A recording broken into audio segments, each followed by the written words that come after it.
കർത്താവിനാൽ അനുഗ്രഹിക്കപ്പെട്ടവരെ, ദൈവവചനം കേൾക്കുവാനും പഠിക്കുവാനും ധ്യാനിക്കുവാനും ദൈവം നൽകിയ ഈ സമയത്തെ ഓർത്ത് നമുക്ക് ദൈവത്തോട് നന്ദി പറയാം.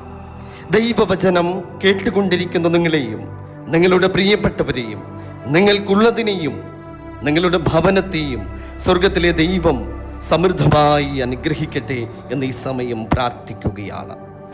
ദൈവവചനം പ്രമാണിക്കുന്നവരാണ് നിങ്ങളിൽ ഓരോരുത്തരും.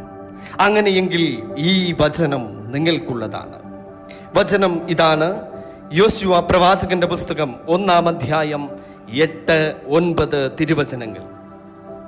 ഈ ന്യായപ്രമാണ പുസ്തകത്തിലുള്ളത് നിന്റെ വായിൽ നിന്ന് നീങ്ങിപ്പോകരുത്.